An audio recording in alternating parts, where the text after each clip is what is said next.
Hello, everybody, and welcome back to the Drive Pink Dialogue. I'm your host, Scotty. I'm here with my co-host, Saur, and today we're reacting to the news that the MLS calendar is changing, among other things, and we're here to talk about it, speculate on it, and sort of think through what it means for Inter Miami specifically.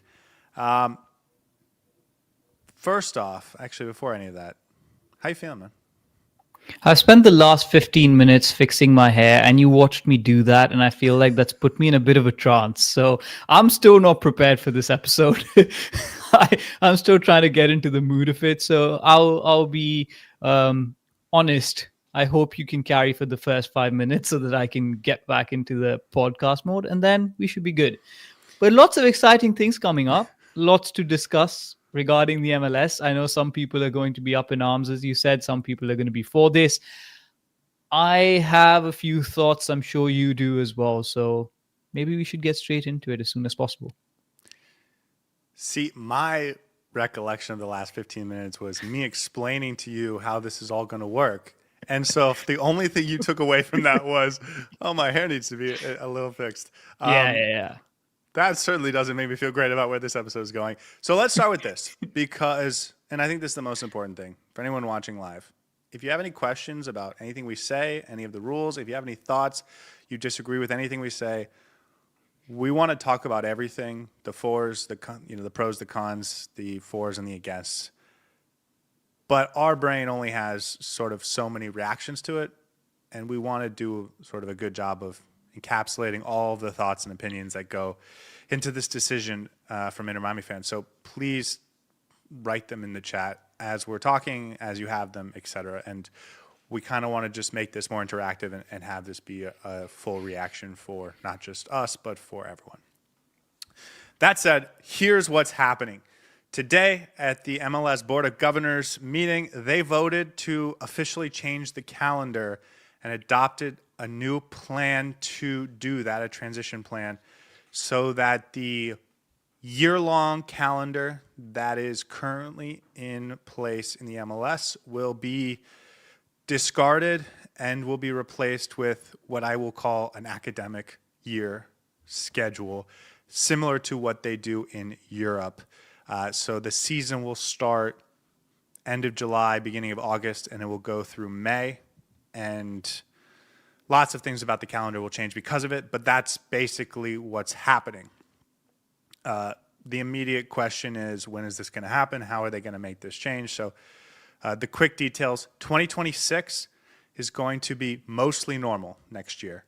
They are going to take a break for the World Cup, so that will be new. They'll take a month-long break for the World Cup, but it will still run from towards the end of February towards MLS Cup in early December. Then after another normal offseason, they're going to start what they're calling a sprint season, which is likely to be a 14-game spring season that will run from late February 2027 until the end of April 2027, 14 games, and then they'll play the MLS Cup playoffs in May of 2027. And then they'll take another summer break, and then they'll kick off this new calendar, and it'll be it's starting at the end of the 2027 summer, a full season again under the new calendar guidelines. There's a bunch of other things that they announced today and voted on today, and we'll talk about all of those, but let's start with the calendar because I think this is the most contentious, this is the most passion-filled, lots of arguments for and against. What do you think? So I know there's a couple of nuances and details that you haven't actually got to, which will probably generate those reactions. But first, I think with 2026, it's fairly straightforward. The World Cup's the only outlier there. The 1 month break that they're taking, they have to take for the World Cup, which makes complete sense. It's being held in the US. The stadiums are going to be used for the World Cup, and all the players will be participating in there. So that's understandable. I don't think that has to do with anything related to the change in the calendar. It's more to do with the World Cup year. And I think it might push back the playoffs a little bit. Maybe they're going to squeeze the calendar a bit more, a few more midweek games, but that's fine. It's understandable. It's doable. All good there.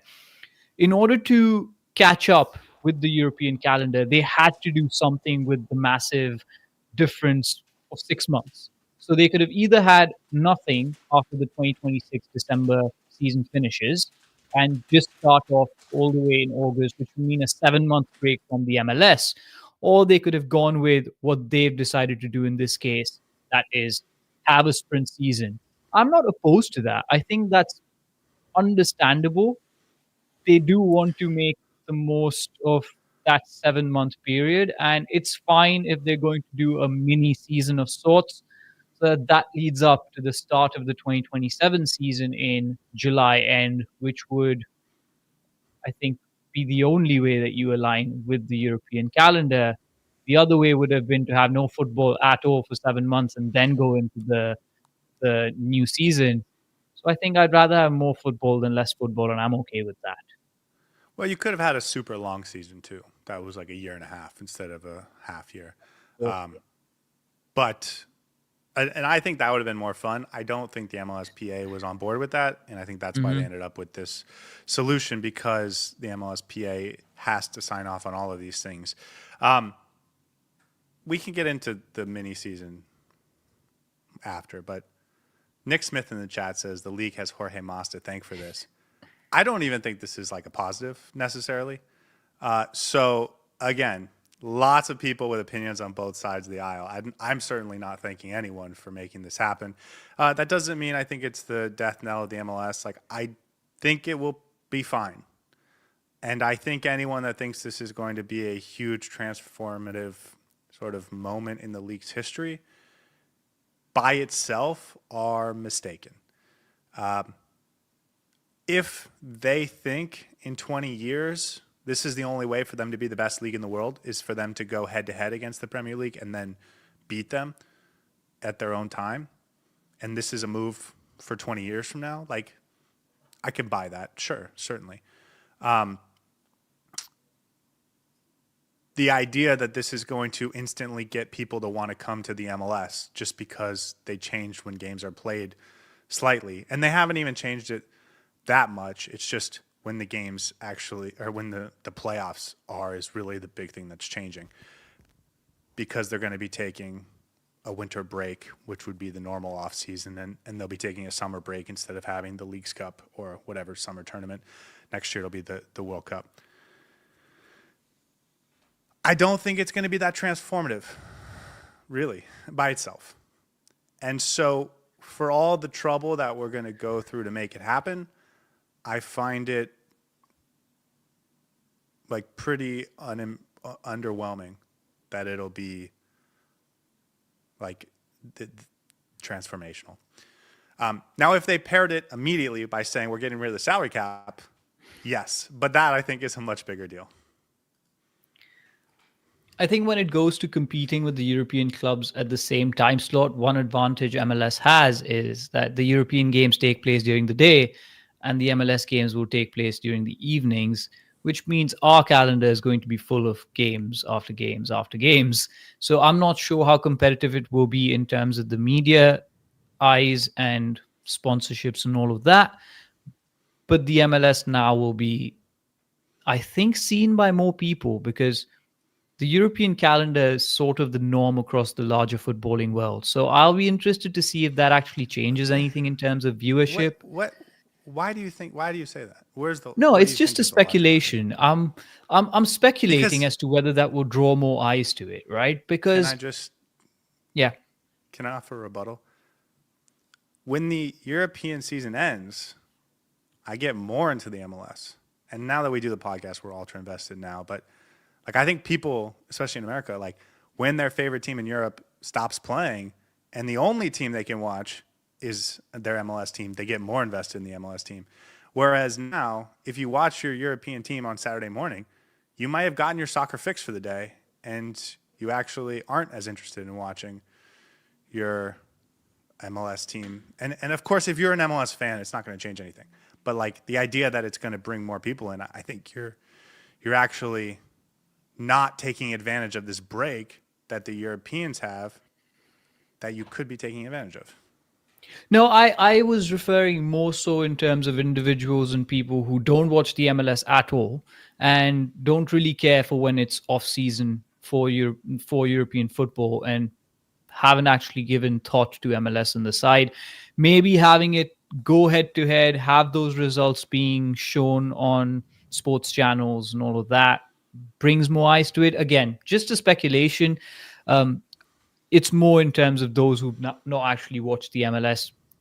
Americans, I'm sure they're going to continue to watch it regardless. Of course, I think one big factor for the MLS being on the off calendar was once there's no European football, at least we had the MLS, right? Right. In Right. February, March, April, May, you could still watch the MLS, and then it would continue into June, July, August, which was helpful when European football was not happening. But yeah, maybe you make a good point that it does saturate the market a lot more, and now you're going to have to compete with which is the better league. Because if you think about it, if you and I are watching the Premier League, how much time are we going to devote during our day to also see the Italian league, to also see the French league, and now add to that also see the MLS? So yeah, maybe you have a good point there that it does saturate the market. But At least for new fans that could be yeah, looking to tune in. There is the big carrot, I think, for this is that the playoffs are now at a different time of the year. So instead of starting at the end of October and running until the beginning of December, they're going to be in May. And the big benefit of that is that they can not have to compete directly with college football or the NFL for American viewers. Which again, I understand that that's like a significant argument, but also now you're going to lose viewers during the regular, like the beginning of the season. Like you still have that problem. It's just you're not going to be your primetime games, but also I don't care about the Western Conference Final if Inter Miami is not in the playoffs. You know what I mean? So you haven't won me over, at least me. I also should say, just preface this, two things, my like two biases going into this. One, I don't think just because Europe is the dominant continent in soccer for club, that makes it automatically that they do everything the right way and that we should emulate them in all things. So that's like my first thing. If you want to do something that they do, you have to be really like convincing that it's the right thing to do. And then the second, I care about me more than anyone else when it comes to being a fan of Inter Miami and MLS.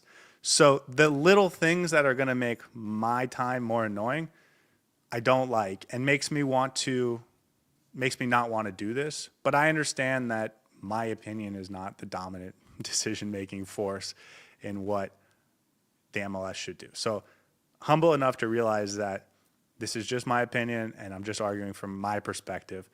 But I do, like, for example, find it annoying that I won't have a team to root for during the summer. And I get, if anyone who says international soccer, I love the USMNT. It is not the same thing at all. There's not the same rhythm, and it's just not comparable. So, unless it's a World Cup year, and it's not always a World Cup year. So no, but it's still different, right? In the World Cup, you might play 3 games. It's not you get one every week and you have yeah, something but to in look the World forward to and Cup, you have I will something still watch Argentina versus Germany, No, even if I don't support either of the teams. I agree, but I would do that. I would do that regardless of the calendar change, Yeah. I guess is my point. Yeah, exactly. Here's my point here, right? What was the biggest issue that you had with the calendar being So off let's talk about season? that. So what was the one issue that you faced? So this is the biggest thing I've heard from proponents is that it makes the transfer windows easier. Mm-hmm. And I've always thought this was a silly argument that the season had to be changed in order to make the transfer windows easier. But basically the idea is we want to go buy players from across the world, and it's easier to do that in the summer, which is the dominant transfer market window, compared to the winter, which is not the dominant transfer market window. But that's when we have to buy all our players to get ready for the season. And the idea is if we line our transfer window with Europe, we'll have a much easier time putting together deals with players that are currently based in Europe. And two responses to that. First off, it also takes you out of the South American market because they are currently lined up with what the U.S. does. And I do think over the last 5 years, the MLS has tried to make it a point of let's go buy South American talents, bring them to the MLS, and then export them to Europe. So you are going to make that whole process more difficult, without a doubt, because now they're the ones on the off schedule, and you don't line up with South American leagues, Argentina, Brazil, Colombia. I'm not sure about the smaller leagues in South America, but it does become harder from that sense. Whereas right now you're lined up well with those leagues. The second thing is the MLS could have done so much within the current calendar to open up the transfer market in the summer. And here's the thing I've been saying the whole time about this. The Premier League transfer window opens June 10th every year, June 10th. The MLS opens their transfer window in the summer on July 20th, give or take a day or two or three. That's 6 weeks later. And so people say, oh, the transfer window opens, guys only have a chance to play in like 8 to 10 regular season games in the MLS before they can, before the playoffs. You could fix that by moving the transfer window up 6 weeks to line up with the Premier League on June 10th. And you would be perfectly in line with the European summer transfer market. Get players in 6 weeks earlier, be able to sign free agents at an easier path, an easier pace, easier time, have way longer to negotiate with teams for players, and still get guys in before they go back to European preseason and with their old clubs. And they haven't made that adjustment. So the idea that that adjustment could be made pretty easily, but that they feel like they have to change the whole calendar in order to get that extra benefit, makes me feel like that's just a excuse to change the calendar in a way that they actually haven't been trying to maximize within the current structure, which I think ends up being the case. I think one response to that would be if you do align the structure of the transfer window with the European market, but don't actually change the calendar, you're not able to make the same level of adjustments in season.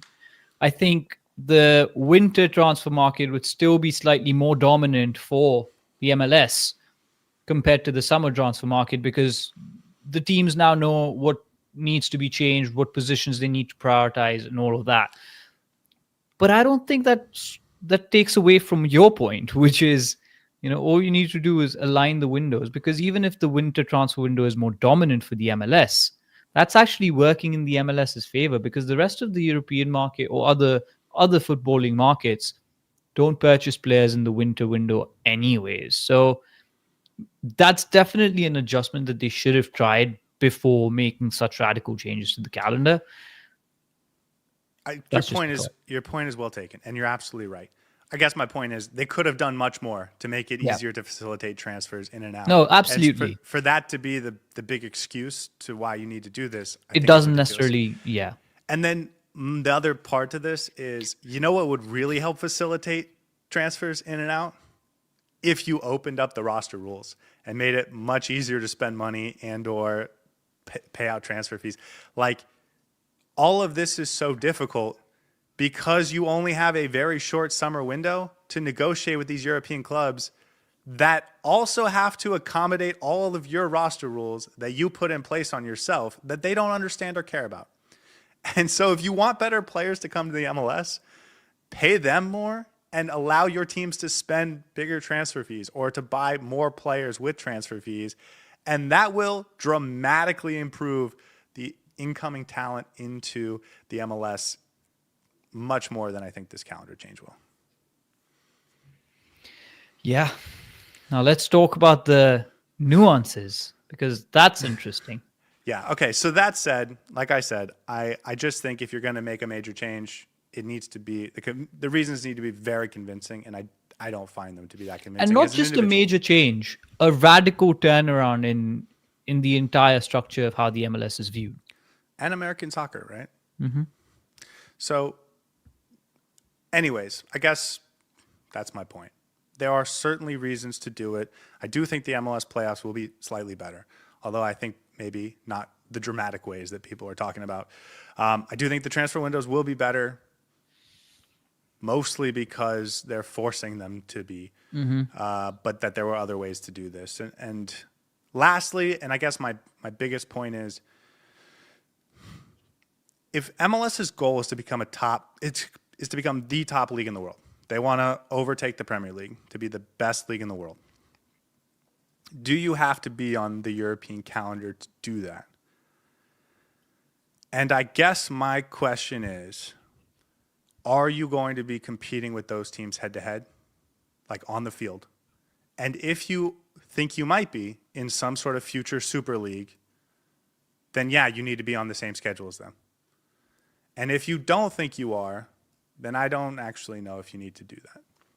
No, I completely agree with you on that, because I don't see a universe in which the MLS teams are going to compete with the European teams, at least in the next 10, 15 years. Heck, even the European teams don't know how they're going to compete with each other, because the Super League has been touted. They have proposed different models for the Champions League. So that's going to take some time to figure itself out as well. And there's a long way to go before I think American soccer gets up to the point of even wanting to compete with the European market head to head on the field, I mean. So if that's the case, then I don't think you need to be on the same schedule. And this is what I was coming to, right? As fans, there's a couple of issues that we face when watching the MLS at a different calendar. It's not as radical as people think. It's slightly inconvenient, but it's not as bad as some people may make out to be. One of the issues that we face when we're watching the MLS at a different calendar is international break, right? Because a lot of the times your teams have to play during the international break while the rest of the world is playing international football. That takes away some of your talented players from the squad, which can be a big annoyance to us, especially when it's a do or die game or it's an important game to win and all of that. You could simply not play during the international break. That's just that could be an adjustment that you make instead of having to change the calendar entirely. Other than that, I don't see much of an issue. The transfers was one thing that you mentioned as well. For me, that's personally not an issue when I'm watching the MLS. Like, the transfer market eventually, some ways, balances itself out.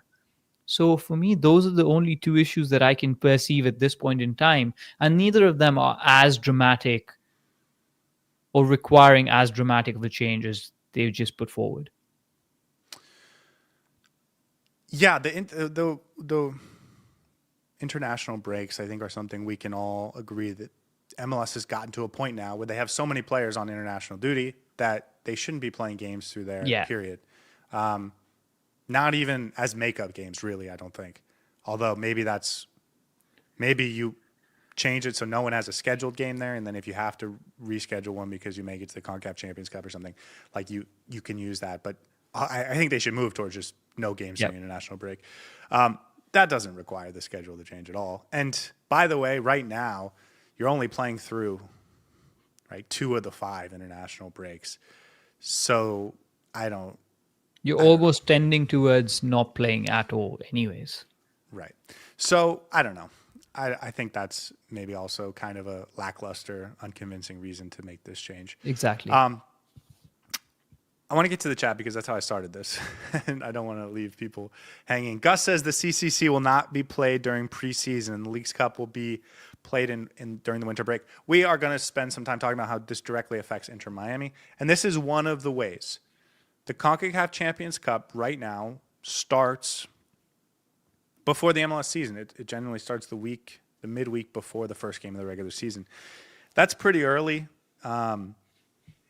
For Montreal, they don't even play a home game for like 6 weeks after that. The Canadian Championship, I know, doesn't start until like 6 weeks after that.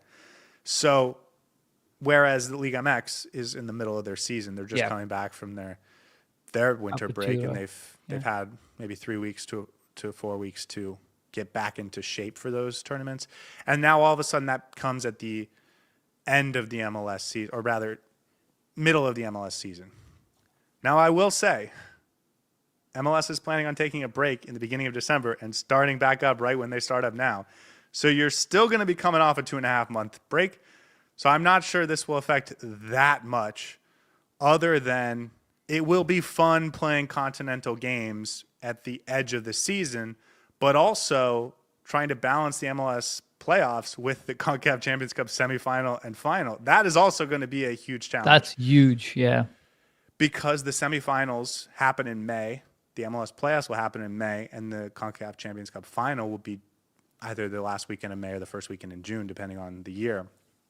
So you're talking about it being very difficult to play for both, where right now it is difficult for MLS teams, but I think that'll make it easier for an MLS team, harder for MLS teams generally to compete in both.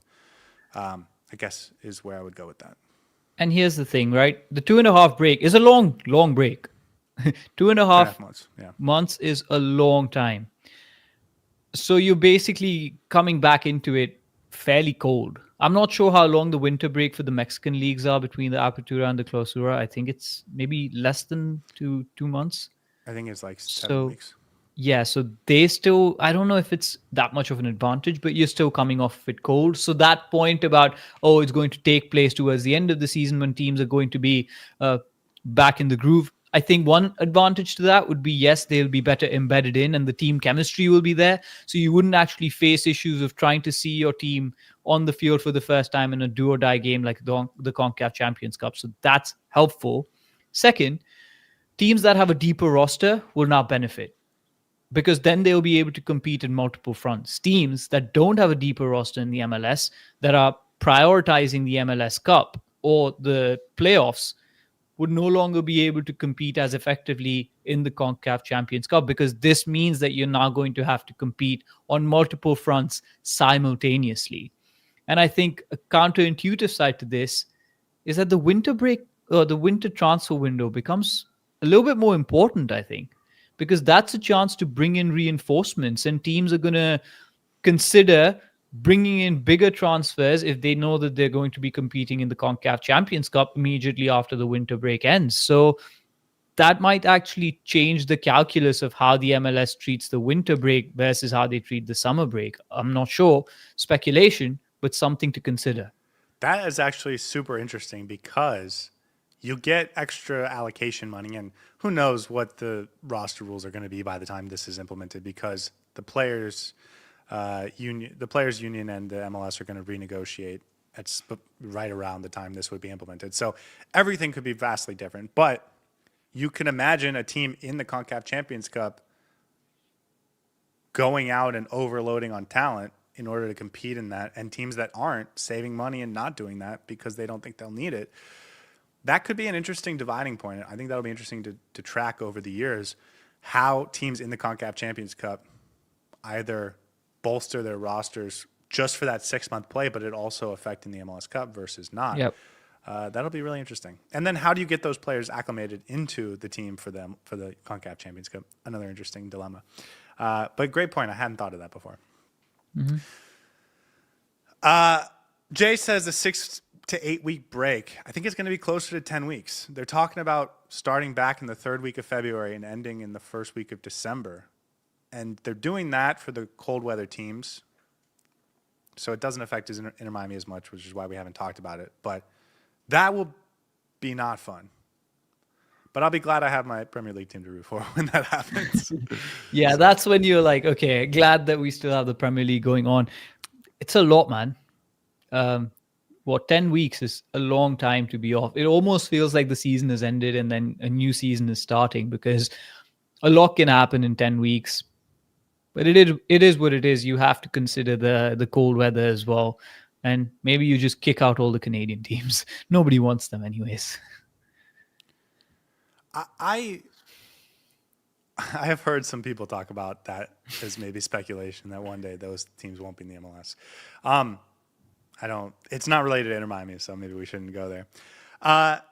The other thing that is a part of this is they're going to switch to a single table format, which means there will not be conferences anymore. They're going to be every team rated on the table in the same way, just like they are in the Premier League or La Liga or Serie A or most leagues in the world. There won't be two separate major conferences. So right now, MLS has the Eastern Conference, the Western Conference. You play every team in your conference twice, and you play six, a handful of cross-conference games. The way this would work is they would split every team into 5 divisions with 6 teams each based on geography. You would play those other 5 teams in your division home and away, so that'll be 10 games. And then you'll play the other 24 teams, 12 home, 12 away, every season. So you would play every team every season, but there would be fewer teams you'd play twice a year, and you'd only play them either home or away. I saw some speculation about what the geographic breakout would look like, and I was unfortunate to see Nashville in our bracket, so that wouldn't be fun. But it seems like Atlanta, Orlando, Nashville, DC, and Charlotte would be our geographic southeastern bracket. Not confirmed by any means, but just people were speculating on what it might be. What do you think of that change? Well, let's start with the divisions, and then we'll go to the single table. Okay, so not happy with the division of the regions, because I think it's highly unfair. Because if you're talking about competing in a single table, which I think is an important aspect of this, you're competing against all other teams to be top of the table or wherever you rank, and for the supporter shield. But if you're divided into divisions, you're playing teams twice, and that means that if you're in a division that has really poor teams, you're so good with accumulating the points. Whereas if you're stuck in a division where all the teams are really strong, you're going to have a really hard time. So that's going to affect your positioning on the single table as well. In case of Inter Miami, you're playing Orlando, which is usually a solid team. Well, let's stop. The better of us. Let's stop. Yeah. Let's think about it from our poor friends to the north. They have to play Inter Miami twice a year. Right? Yeah, that's not there fair you to go. them. That's not fair to them. Who wants to play Inter Miami twice a year? Exactly. So when you have to compete against some of the better teams, Charlotte, Atlanta, Orlando, Nashville, all top teams this year. Well, not Atlanta, but it does create a sense of luck of the draw, luck of the draw as to which geographical teams are easier versus tough. And if you think of the Eastern Conference, it's a way better conference, but a lot of those good teams are located in the Southeast, right? Some of the worst teams, Toronto, Montreal, New England, would not be associated any longer with Inter Miami. So in 2025, that would be the case. Obviously, it would shift over time. Certainly in the Southwest, having both LA teams, which are generally going to be pretty good teams, and we'll see what San Diego can be if they can sustain it. That would be a tough one as well, but yeah, I don't necessarily love it. I mean, that's one unfair aspect of it, right? And then when you say that it's going to definitely create some more buzz for the supporter shield, that in itself is going to become a lot more important as a cup. I think single table is important towards that end, but this little caveat sort of puts an asterisk on the entire thing, though. So the reason they're doing this, A, to figure out a schedule that makes sense with 34 games. Yeah. B, to make travel slightly less demanding, although I think overall it becomes more demanding because you're playing more cross-country games this way than you would be otherwise. But I guess slightly easier geographically. Again, not easier than it is now. So I don't. And each division winner will get a playoff spot guaranteed.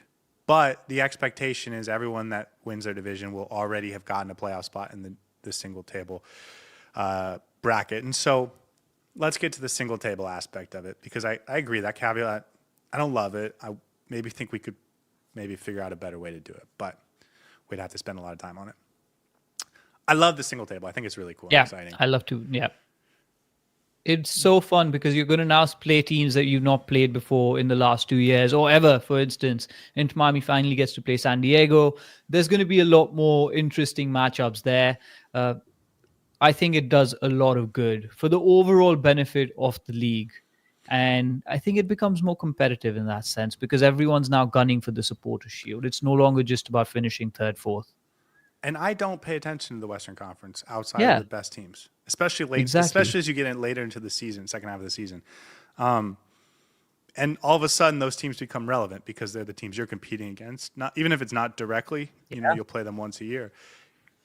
You will be competing with them in the table and jockeying for position, which brings us to the playoff changes that they're thinking about making.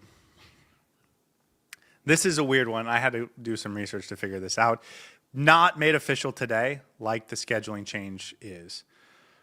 But it looks like they might be leaning towards this new playoff structure with the idea based on Australian rules football.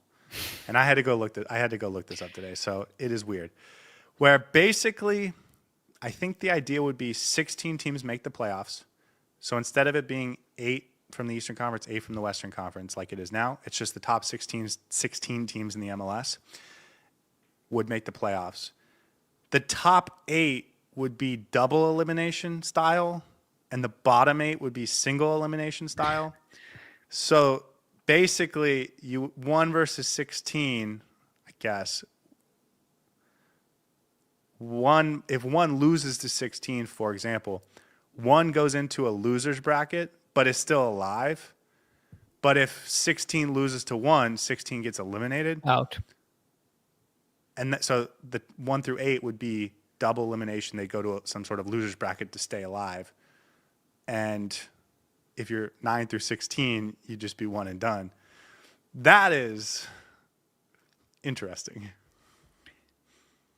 For someone who's played Ultimate Frisbee, and yes, I am that nerd who's played Ultimate Frisbee before, it is a familiar sort of a format, and it can make for some fun, interesting matchups. I think it rewards teams that are good and that finish top. So again, incentive for teams to try and finish as high as possible in the single table.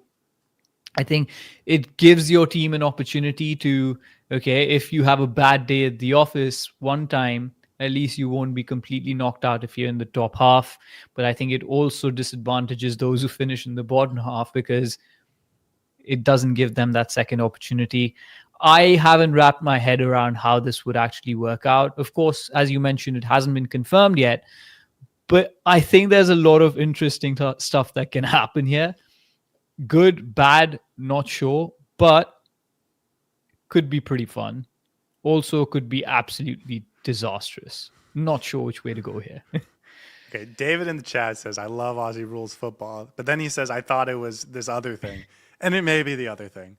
I will be honest. I was trying to figure this out today, and it was a little confusing. So maybe I didn't explain it perfectly, but I think the way it works is the top 8 get 2 chances to lose, whereas the bottom 8, you only get 1 chance, if that makes sense.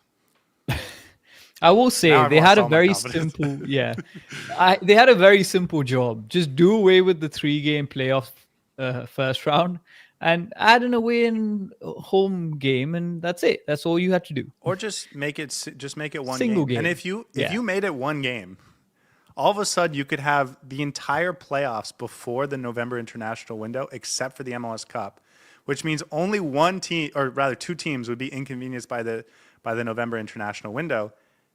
And that's exactly what the Super Bowl does with the NFL. Like that is totally reasonable to have a 2-week buildup to your biggest game of the year. And instead, they've caused their own international break problems in the playoffs because they wanted to do this 3-game set. Like, again, it's just, there's so many ways to fix all these problems without having to make the major change, but I digress. I think that's everything. So I want to get to the chat. Yeah, I want to get to the chat. But before we do, let's just run through a couple ways this will impact Inter Miami. We talked about the CONCACAF Champions Cup will now be second half of the season tournament instead of the first half of the season tournament. I think that will be an improvement in the early stages of the tournament, but maybe worse for the MLS in the final stages of the tournament. So, give and take. But of course, if you beat all the League MX teams in the first part of the tournament, and it's then all you're MLS just going teams, up against MLS. Exactly. The Supporter Shield, I think, becomes a bigger deal than it is now. And I've I think fans don't respect it enough, but I think they will start to respect it more as it becomes more similar to how you win the Premier League or the La Liga or whatever. You be top of the table. That's exactly what this will be when it's a single table, everyone plays everyone type format. And what I think that will do, not in the first year, but 5 years, 10 years down the line, every supporter shield will be given more respect in hindsight, including in Miami's 2024 supporter shield. So for Inter Miami, I think that supporter shield last year is only going to grow in terms of its value as we switch to a single table format. I think so. I think it's going to be generally better for the overall product of the regular season, because a lot of the times the regular season just gets left behind in terms of its value. And all these teams put in so much effort only for one goal, that is to get to the playoffs. Whereas it shouldn't be that way. I think when you're competing against all the teams, I think that will automatically increase the value of the supporter shield. And yeah, retrospectively, someone who's just started watching the MLS in 2027 sees the supporter shield is going to look like, oh, Inter Miami won it in 2024. So there you go. That I think is going to add a lot of value. Yeah, I think that's exactly what it's going to be like. New fans come into the I hope so. league and they're going to look back and say, that's a big deal. I think so. Yeah. As far as weather, big concerns with this move with northern franchises, not just the 3 Canadian teams. Actually, Vancouver, not so much because they play in a dome, but New England, Minnesota, Chicago, potential expansion team in Indianapolis, for example, Cincinnati, Columbus, maybe. Like, it's going to suck playing there in late November, early December. It's going to suck playing there in February. We went to Kansas City last year earlier this season in the first game of the year, and it was not fun for any team to have to do that 3 or 4 times. I felt cold watching that. Yeah, for any team to think about doing that 3 or 4 times would like that's like a once every 5 years kind of thing, not a 3 times a year kind of thing. And I do think that's going to happen, but it's not related to Inter Miami. The one thing that could happen for Inter Miami is all of those late spring, early summer rain showers that can occasionally delay an Inter Miami game, thunderstorms. Those are gonna be right in around the playoffs now. Didn't happen this year. I don't even think it happened last year, but in 2023, there was like 3 or 4 games that were delayed. We had lightning delays and we had to stop play because of lightning. So that's now going to be like a playoff concern, not a, May regular season concern. Yeah. And anyone from South Florida knows it rains every day. It's just a matter if it's going to be raining and lightning during the time the game is played. Because it's always going to be like an hour every day, but depends on the time. So that's going to be, I think, weather related, the big concern for Inter Miami. And then the last thing is, what does this mean for the U.S. Open Cup and for the Leagues Cup? No official word, but it is tricky. I think this is going to force every U.S. soccer entity to change their calendar. I think that's the idea, though, right? Well, they're not in charge of anything else. Like everything else is going to be forced to adapt to this or forced to fall by the wayside, go against it. Yeah. And so I wonder if that means the U.S. Open Cup becomes an academic calendar year type. Maybe that's something they play in the summers when it's off. So in July, that would be a 1 month thing. The U.S. Open Cup, like the FA Cup, will take place over 6 months. Yeah. But I don't know. They're going to have to make that adjustment. And then for the Leagues Cup, do they play it during the winter break? Do they scrap the tournament? I mean, Liga MX and MLS will both have that break, but they also have that break for a reason. It's not a time they want to be playing soccer. Maybe that means we play a tournament in Mexico where the weather will be slightly better. Maybe that means every game is on a neutral site. Yeah, nobody wants to do that. So I think this will hurt the Leagues Cup a lot too. And I don't think they can play it during the summer because that'll be the off season. And I don't think they can play it I don't know if they can play it during the winter break either, if I'm being totally honest. Because the players are going to need scheduled breaks according to the MLS Players Union. And they're like going to have to spend a month getting ready for the second half of the season. Yeah. So maybe it becomes like a pseudo preseason tournament going into the second half of the season. I'm not sure. I think it My could be. brain hurts. I think the Leagues Cup could really suffer from this. If I'm Yeah. being No, I honest. think there's genuine chance that one of these tournaments gets scrapped. I don't think it's going to be the US Open Cup. They can't afford to do that. But the Leagues Cup, having been a relatively new installation, And might actually suffer. and the thing about the Leagues Cup is any dream of bringing in a different league, I think is gone now. Like No. Yeah. Argentina, Brazil, like any long-term dream of having one of those teams, one of those leagues in the Leagues Cup is kaput. So, Well, it depends if they play the same calendar, right? If Argentina's league or if well, they the don't. Peruvian league play the same calendar. They play the current calendar. So, I guess it opens up the Dutch league or something. Maybe I don't know. Like, I don't Can know. you imagine Ajax going up against Inter Miami? That'd be so cool.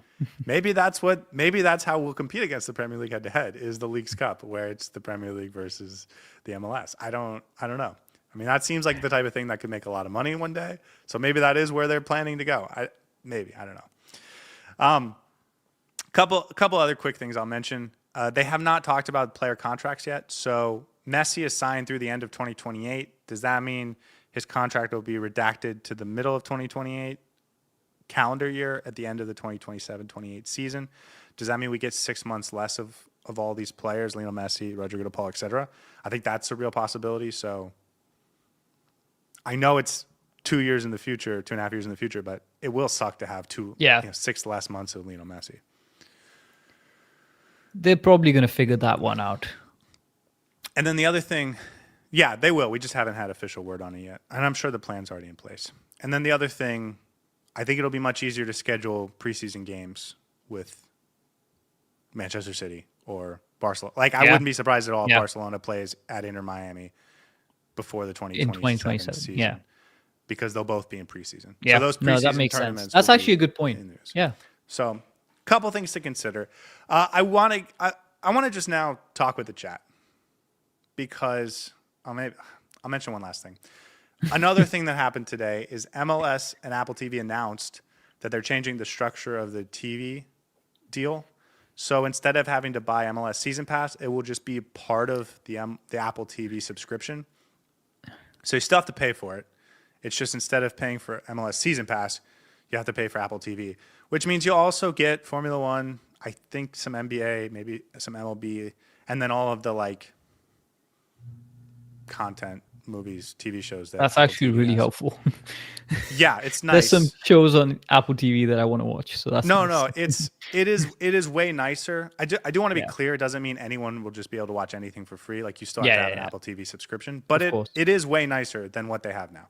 And I Yeah. do think it will open the door to get more people putting eyes on The the MLS. which is cool.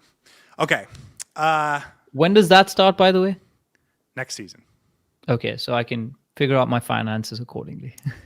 Yes. And by the way, if you're a season ticket holder, you're going to get a subscription to Apple TV for free as part of your season ticket Yeah. membership. You got MLS Season Pass for free. Now you're going to get Apple TV for free. So you'll still be able to watch everything. Jan says a kickoff time change would be meaningful for viewership overseas. A calendar change doesn't do much in that respect. This is another thing we didn't maybe danced around earlier. If you play the games at 8 p.m. or 7 p.m. Eastern time, no one in the rest of the world Yeah, you're right. is well positioned to watch those games. Obviously, we see people wake up early, stay up late. Like that happens to watch your favorite team, but it's not easy or accessible to most people still. And that completely makes my previous point redundant, which was like it's going to bring more eyes to the MLS because it would not because of the time difference. Right. Whereas Unlikely. if you play those games at 2 p.m. on Saturday, then there it may be a might, but it also becomes a worse product, I think, for the people that are going to the games, which is still important, I think. Yeah, live. absolutely. One of the things that also has frustrated me about this whole conversation is so much talk about putting games not competing against college football or the NFL, which I get because I too would like to watch college football and the NFL. You can play the games on Monday nights or Friday nights, or like there are ways where you can not change the entire calendar and still get primetime viewership that just isn't Saturday or Sunday night. And again, another thing that I didn't think they explored particularly well. Jay says they aren't doing well with MLS season pass subscriptions as is. Don't think they'll get more subscribers if they increase rates. I think that's related to whether Apple TV Plus will become more expensive. Yeah. Paolo says the new season format will help with buying and selling players. By the way, I will say a lot of these chats were from 20, 30 minutes ago, so maybe a little late to what we've talked about. But Paolo says the new format will help with buying and selling players. No more buying a player in the summer only to get them for 7 games, or sell your best player during the middle of the season. This is, I think, the most convincing part of this whole transfer market argument. Yeah. Is it does suck to sell your best player halfway through the season.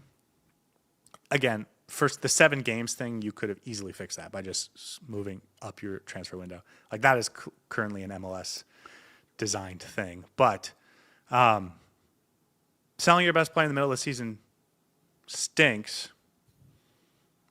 But if you did it like in the winter, you won't have as big of a market. So it is tough, and that is a tough decision. But I also am not sure that it's not something MLS teams have navigated successfully. We held on to Diego Gomez until the winter. Yeah. Cucho Hernandez did not leave Columbus until the winter, like in the new season. So there's ways to go around it. I get the argument, but I think MLS teams have adapted pretty well. Yeah. As far as bringing in new players, again, I think there was a way to fix that. And I feel like you could have changed the transfer window without actually having to change the entire calendar itself. Instead of moving the goalposts, they decide to move the whole pitch, which is like a different issue.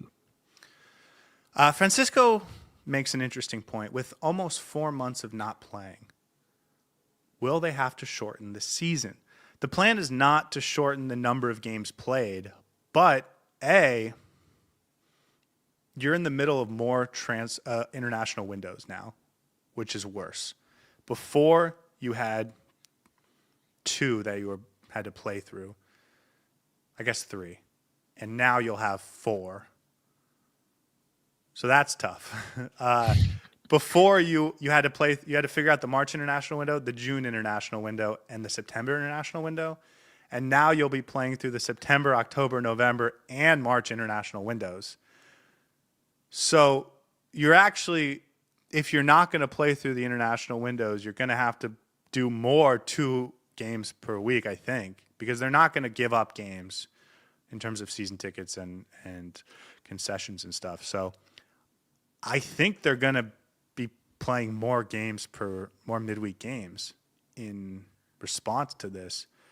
Because again, 4 months off, 2 months in the winter, 2 months in the summer, is a lot for any sort of soccer league, which is generally 10 months a year. It is. And I think it's not going to shorten the MLS. Well, yes, in terms of length, but not in terms of the games played, right? That's what you mean. The number of games played is still going to be the same. Correct. I assume. It's just going to be in a much shorter time. Yeah. Fewer weeks to do it. That just means a lot more podcasts for us. I have tried not to talk about how this annoys me from a scheduling perspective for the podcast. And listen, by the time any of this comes around, maybe we'll have been abducted by aliens and it won't matter. But yeah, I have thought about that a little bit. Carlos says MLS teams will be in mid-season form heading into the Champions Cup preseason instead of preseason form. We mentioned that. David says, I'm as neutral on the calendar matter as anything, but I hope the streamlining of transfers actually works better.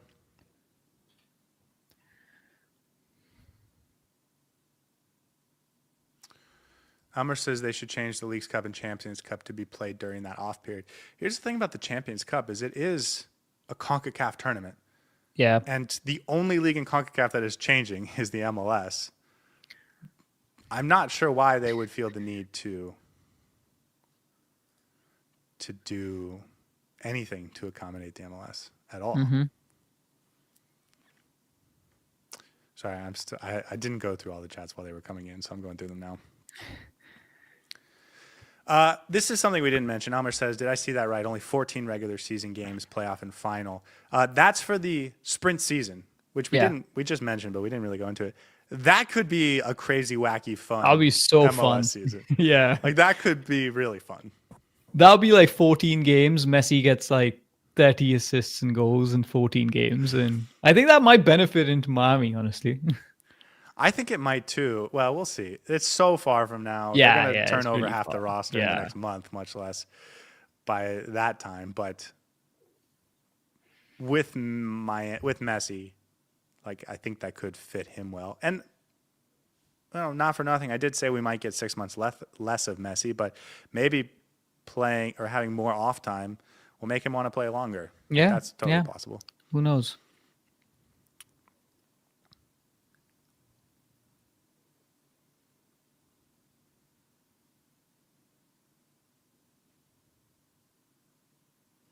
Nick Smith says, I hate the long winter break. That is something before we had started recording, I did not spend a lot of time thinking about. What do you think about the long break? Because one of my pet peeves about this whole structure is that I watch the MLS from February until Inter Miami gets eliminated.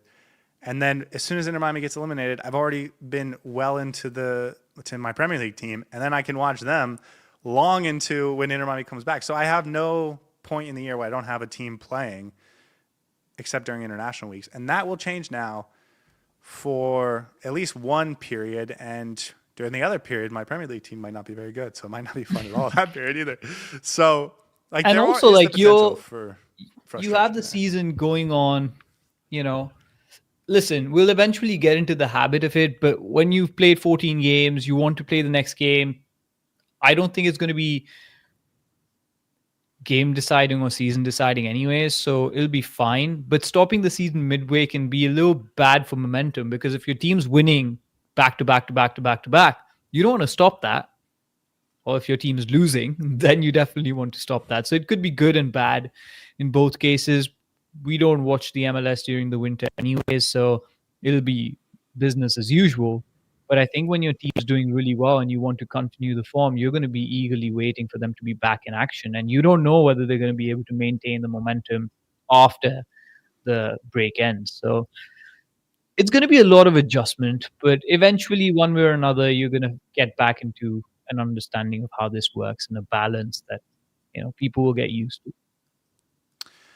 David says the 2022 MLS Cup was the second highest watched English broadcasted game in the U.S. in 2022, behind only the Champions League final.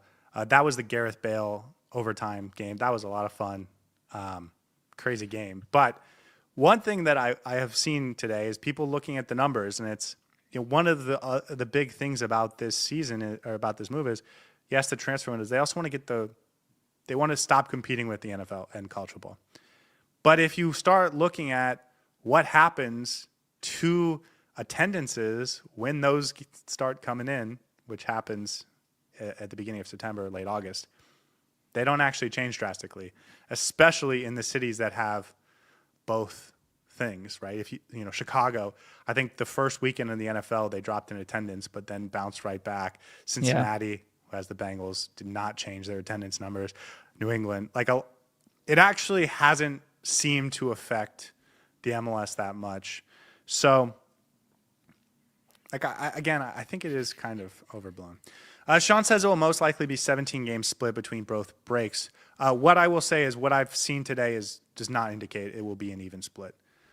Because then you have the playoffs to do as well in the second half. So I think the even split would be 22 and then 12, right? It would be an even split if you included the 6 weeks of playoffs, or 5 weeks of playoffs. But even then, I'm not sure it'll be an even split. I saw today 22 and 12 was like the idea.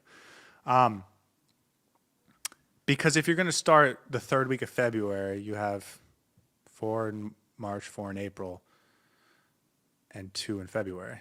That's 10. And maybe you put a couple extra midweek games in there.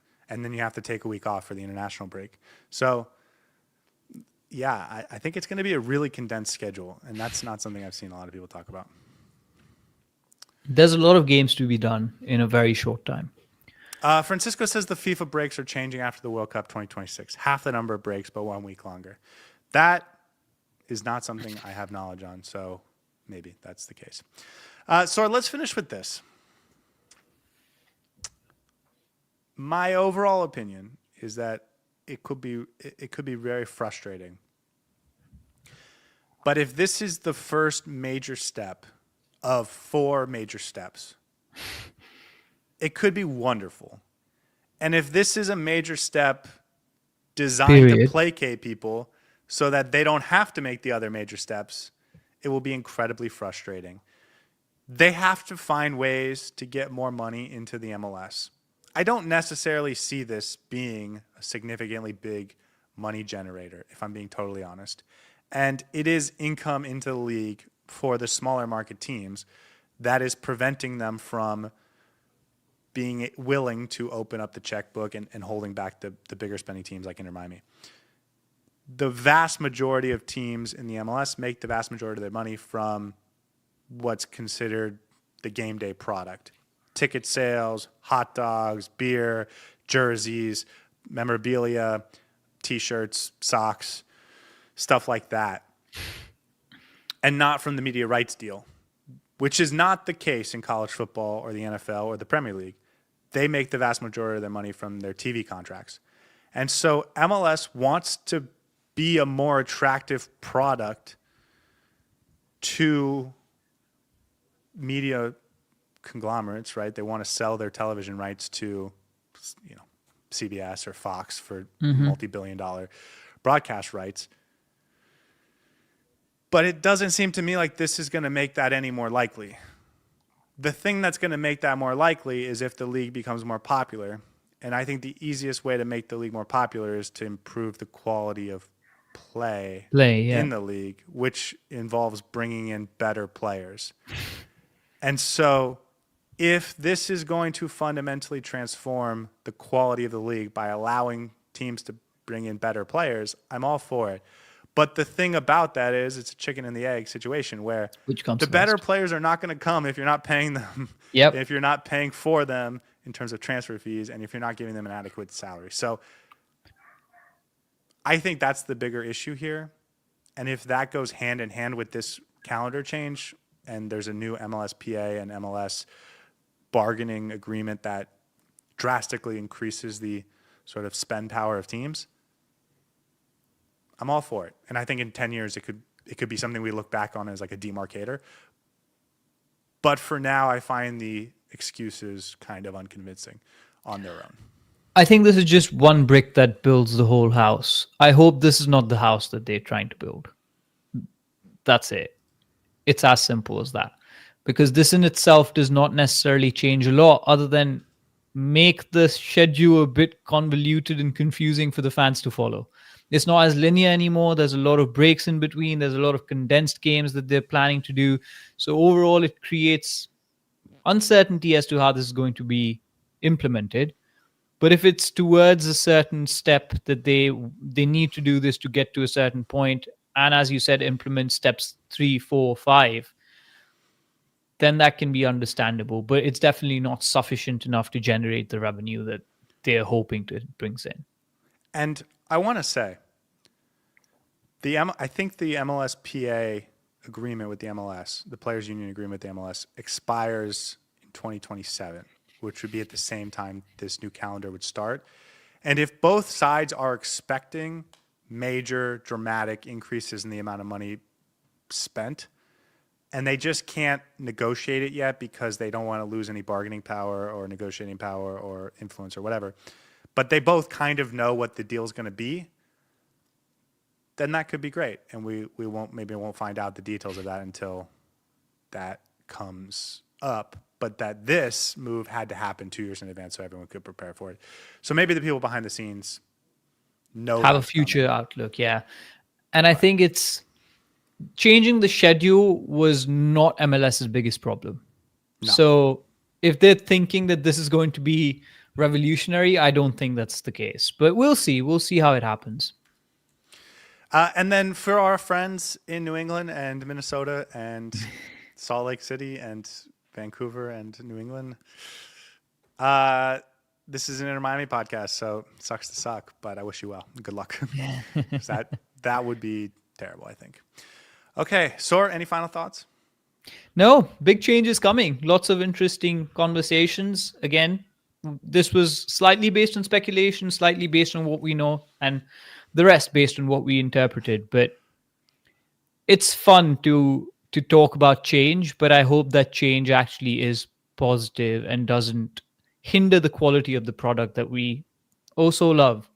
And at the end of the day, we're just going to have to wait and watch how it gets implemented and how it'll play out. But yeah, interesting things coming. Okay, guys, thank you so much for listening. Inter Miami doesn't play this weekend because it is the November international break. And I think Messi plays tomorrow at 10 a.m. So if that's something you're interested in for Argentina, go check it out. But if not, we'll be back next week for some Cincy talk as Inter Miami prepares for the biggest MLS game they've ever had.